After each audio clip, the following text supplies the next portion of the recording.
어느 마을에 돼지 삼형제가 있었습니다. 어느덧 건장한 청년들로 장성한 삼형제는 무서운 늑대보다도 더 무서운 기후변화로부터 살아남을 수 있는 그런 집을 짓기로 하였습니다. 돼지 삼형제는 집을 짓기 전에 어떻게 집을 지을 것인지 함께 모여 의논하였습니다. 먼저 첫째 돼지가 말했습니다. 우리 가족이 잠자고 쉬는 곳이니 습기나 곰팡이가 생기지 않는 건강한 집을 짓자. 그러려면 집을 짓는 재료를 아주 좋은 걸 사용해야겠지? 이번에는 둘째 돼지가 말했습니다. 여름에는 시원하고 겨울에는 따뜻한 집을 짓자. 단열재를 두껍게 해서 벽을 만들고 창문도 작은 창문을 여러 개 내서 햇빛을 집 안으로 많이 들어오게 하고 유리창을 삼중 유리로 하면 집 안에 있는 열이 집 밖으로 새지 않아 따뜻하고 집 밖에 뜨거운 열이 집 안으로 들어오지 못해 시원할 것 같아. 가만히 듣고 있던 셋째 돼지가 말했습니다.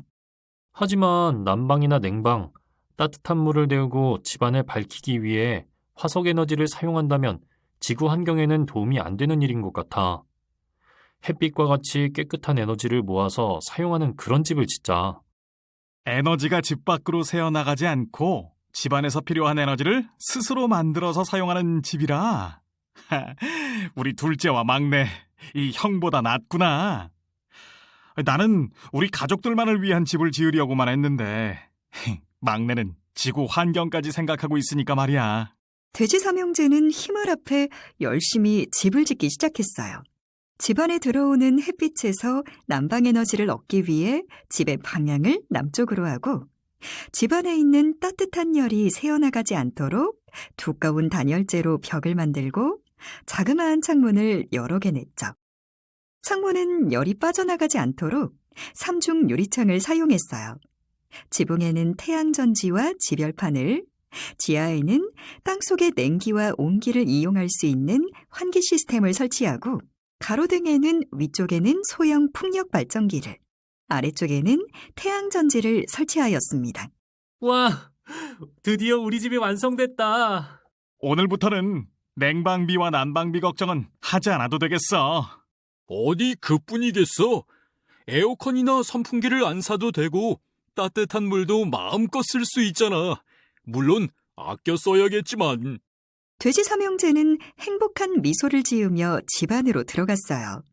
그런데 돼지 삼형제가 여러분에게 할 말이 있다고 하네요. 어린이 여러분, 여러분도 나중에 커서 어른이 되면 우리 형제처럼 가족의 건강과 환경도 지키는 쾌적하고 멋진 집을 지어보세요. 할 수 있죠? 기대할게요. 안녕!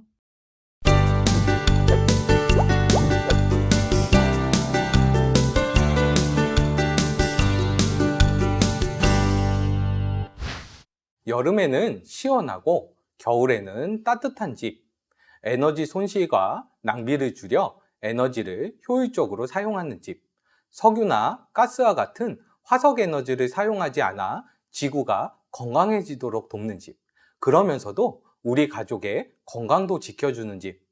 너무 길죠? 이런 집이 과연 있을까요? 물론 있습니다. 바로 제로 에너지 하우스라고 하는데요. 우리가 에너지 제로 하우스라고 이야기하기도 합니다. 이런 제로 에너지 하우스는 겨울철의 추위와 여름철의 뜨거운 열기, 그리고 습기로부터 우리를 보호해주고 이산화탄소를 배출하지 않습니다. 그럼 제로 에너지 하우스에 대해서 자세히 알아볼까요? 집에서 사용하는 에너지에는 어떤 것들이 있을까요? 네, 맞아요. 겨울철 난방과 여름철 냉방, 깨끗한 공기를 공급하는 환기, 어둠을 밝히는 조명, 그리고 따뜻한 물이 있죠. 이러한 에너지를 5대 에너지라고 부르는데요. 제로 에너지 하우스는 바로 집에 필요한 이 5대 에너지 소요량을 최소화합니다. 그리고 태양광 등 신재생 에너지를 스스로 생산하여 사용하는 집입니다.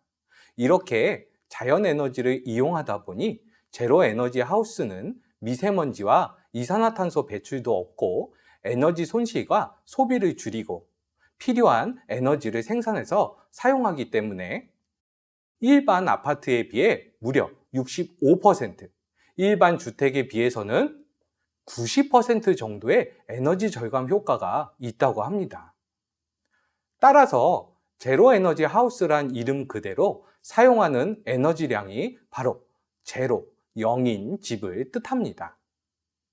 제로 에너지 하우스는 액티브 하우스와 패시브 하우스 둘로 나눌 수 있는데요. 액티브 하우스는 무엇이고 패시브 하우스는 무엇일까요?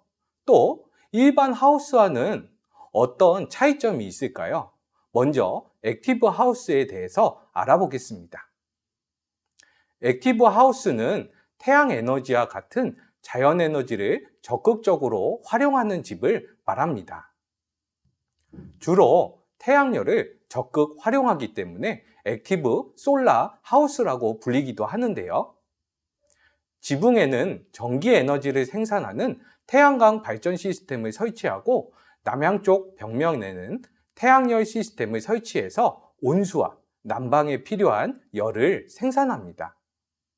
태양열이 부족한 때는 지열 히트펌프 시스템을 이용해 에너지를 생산하기도 합니다. 지열이란 땅의 온도를 말하는데요. 땅의 온도를 활용하여 데워진 물은 온수로 사용되고 지하 환기 시스템을 통해 여름에는 시원한 공기가, 겨울에는 따뜻한 공기가 집 안으로 들어옵니다. 이처럼 액티브 하우스는 에너지를 자급자족하는 집이며 화석 에너지처럼 사용 후 환경오염과 이산화탄소를 배출하지 않아 친환경적인 건축물이라고 할 수 있습니다.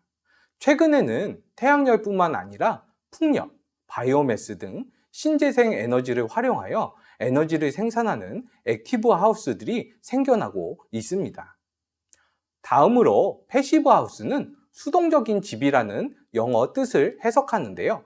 난방을 위한 설비 없이 겨울을 지낼 수 있는 집을 말합니다. 패시브 하우스는 사람의 인체 열, 조명의 발열, 기계의 발열, 태양빛 등 집 안으로 들어오거나 집 안에서 발생한 열들을 이용하여 난방을 할 수는 없을까? 이러한 고민에서 이러한 엉뚱한 생각으로 만들어진 집이라고 할 수 있습니다.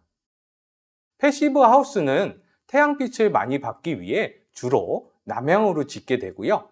집의 남쪽에는 크고 작은 창을 많이 내고 열을 보존하기 위해 삼중 유리창을 사용합니다. 두꺼운 벽과 삼중창이 열이 들어오고 나가는 것을 막는데 마치 보온병이 물의 온도를 따뜻하게 유지해 주는 것과 같은 효과를 나타내는 원리입니다. 패시브 하우스를 설계할 때 가장 중요하게 생각할 게 있는데요. 바로 단열입니다. 열이 빠져나가지 않고 집안에 잘 머물러 있도록 설계해야 하는 것이지요. 또한 패시브 하우스는 환기가 매우 중요한데요. 환기 기술 중 대표적인 것이 폐열 회수형 환기 장치라는 것이 있습니다. 바깥 공기와 내부의 공기를 교차시켜 온도차를 최소화한 후에 환기함으로써 열 손실을 막아주면서 환기를 시키는 장치입니다. 기밀성과 단열성을 강화하여 집을 짓고 집안과 바깥 공기의 온도 차이를 폐열 회수형 환기 장치를 통해 최소화하여 환기한다면 한겨울에도 실내 온도를 약 20도 유지할 수 있습니다. 한여름에도 냉방시설을 사용하지 않고 약 26도를 유지할 수 있을 것입니다.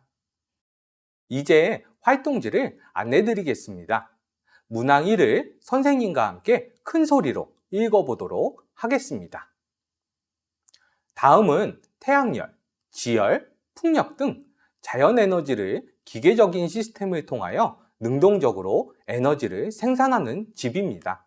보기에서 에너지 생산 방식을 골라 써 넣도록 하겠습니다. 보기는 풍력발전기, 태양광 자연 채광 극대화, 태양열 난방과 급탕, 초고효율 단열 시공, 태양광 발전, 지열이네요. 여러분이 생각하는 에너지 생산 방식을 보기에서 찾아 네모칸에 알맞게 골라 넣어 보겠습니다. 다음 활동지 문제입니다. 제로 에너지 하우스의 가장 큰 장점은 무엇일까요? 그리고 미래의 우리 집을 설계해 봅시다. 앞에서 배웠던 제로 에너지 하우스를 참고로 하여 집을 설계해도 좋겠죠?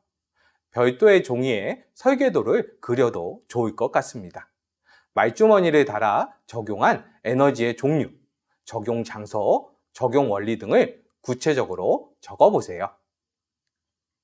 예시 1로 풍력 에너지 플러스 해양 바이오 에너지 플러스 태양광 드론, 이렇게 에너지 생산 방식을 3가지 조합하였을 때라면 작성 예문은 다음과 같이 작성하시면 됩니다.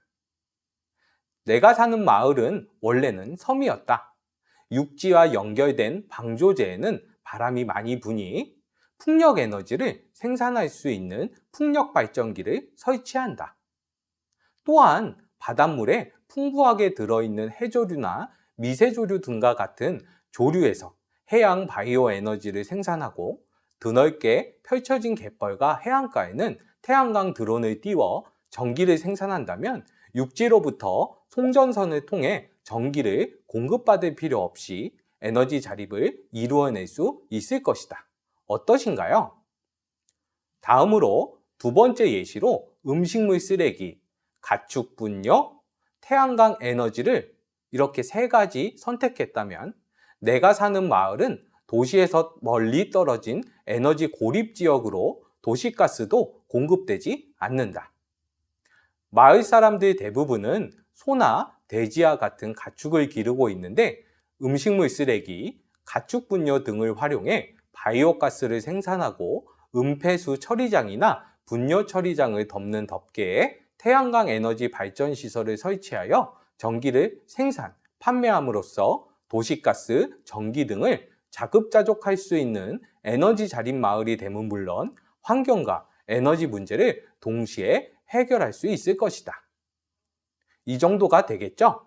여러분이 살고 있는 마을의 자연 환경 및 산업, 마을 사람들이 주로 하는 일, 기반 시설 등을 고려해서 우리 마을에 적용했을 때 가장 적합하다고 생각되는 에너지 생산 방식을 조합하여 작성하시면 되겠습니다. 문항 3번입니다.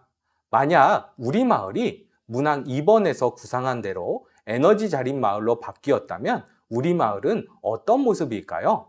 에너지 자립을 이룬 우리 마을의 모습을 아래에 예시안처럼 그려보겠습니다.